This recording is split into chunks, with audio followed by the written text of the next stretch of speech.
Kalau kelebihannya dari gurame ini ya Mas, harganya itu stabil. Jadi gurame ini masuknya di pasar kelas atas, di restoran seperti itu, di rumah makan itu. Terus harganya itu stabil, bagus itu. Gurame itu sekitar 30 up ke atas. Kalau ikan-ikan yang lain itu kan nggak sampai segitu. Jadi bagusnya gurame itu peminatnya juga banyak. Itu sih kalau gurame. 9 kolam ini ya Mas, sama yang bawah itu prosesnya. Karena sekarang target saya itu adalah 35.000 ikan.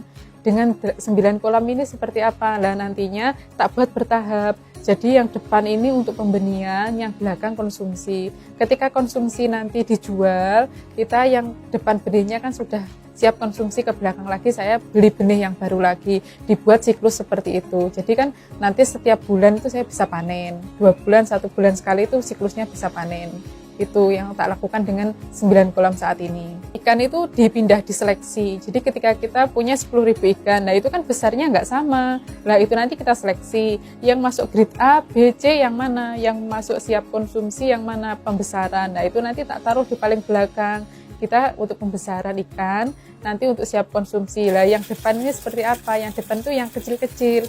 Karena ketika kolam yang belakang itu kan dalam ya Mas, dalamnya itu sekitar 2,5 meter sampai 2 meter. Ada yang 3 meter paling belakang itu kan nggak kuat. Ikan itu yang kecil itu nggak kuat ditaruh di bawah itu.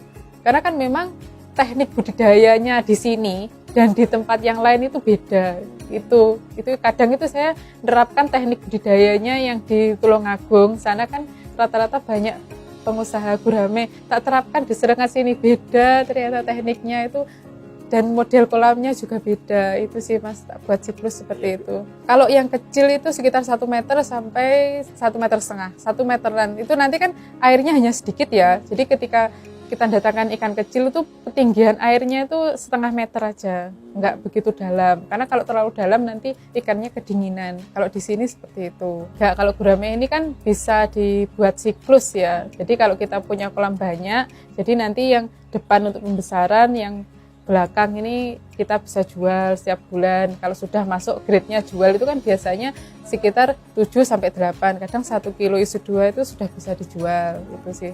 Ya, kalau kelebihannya kita punya kolam banyak ini ya Mas, cash flow-nya itu muter. Jadi kita punya benih, ada yang sudah siap jual.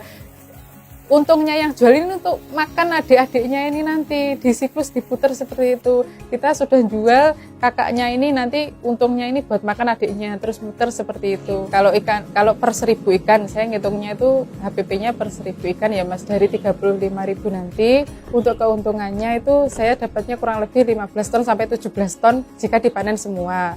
Anggarkan untuk pembelian obat juga. Jadi dipotong biaya lain-lain dan tenaga. Itu untuknya sekitar 10 sampai 8 jutaan. Jadi ngepresnya gurame itu ketika di harga 20-an. Itu sudah press, kami press banget itu di harga 20-an. Karena kan saya pakainya pakan itu 781 ya. Ada macam-macam sih, banyak petani itu yang pakai pakan jenisnya Ruby 788 itu macam-macam. Tapi saya tuh fokusnya di 781 plus tak kasih kangkung. Jadi ketika ikan besar nanti kasih makanan kangkung, di sawah itu tak tanami kangkung plus makanan sampingan yang membantu pakan. Di kangkung itu kan proteinnya juga bagus gitu. Ya kurang lebih 35.000 itu kita kalikan 10 itu sekitar 350 jutaan, kurang lebih sekian. Di gurame ketika dulu harga murah ya, harga 20-an 17 itu tak buatkan filet. Jadi saya usahanya saat ini filet juga sama gurame frozen. Jadi filet ketika ada orderan di beberapa rumah makan itu saya filet. Terus tenaganya ya tenaga borongan dari warga sekitar itu, tetangga itu suruh bantu nanti motongi filet ikan, terus tak packing seperti itu Mas. Jadi tidak fokus ke budidaya aja, tak kembangkan untuk filet, terus gurame frozen, bumbu itu sih. Yang saat ini masih jalan banget itu filetnya, itu banyak permintaan, lumayan banyak sih di filet itu. Filet itu gurame tanpa tulang, jadi hanya dagingnya aja kami bersihkan untuk tulang-tulangnya, kemudian dikemas yang rapi itu sih. Biasanya pelanggannya ke beberapa rumah makan, salah satunya di Samcik itu yang sering order di situ sih Mas. Kami kerjasama dengan Samcik itu sudah lumayan lama. Ketika harga gurame murah itu saya masukkan stok filet di sana. Kalau harga filet lumayan bisa nolong harga jual, karena kan dalam 2 kilo ikan hidup itu jadi 1 kilo filet, 1 kilo 2 on, 1 kilo 1 on filet itu harganya sekitar 100 ribuan per kilo. Nah ketika kepikiran untuk filet itu Mas ya, karena kan harga gurame ketika itu turun, terus saya butuh uang untuk beli pakan, itu yang fokusnya ketika itu. Iki saya nggak ada pemasukan sama sekali, akhirnya gimana caranya biar saya dapat income lagi, ya sudah tak pasarkan ke beberapa rumah makan. Itu awalnya saya nyetok gurame segar itu ya, beberapa rumah makan, terus yang paling banter ini filetnya, banyak peminat, akhirnya dari situlah fokusnya ke salah satu filet.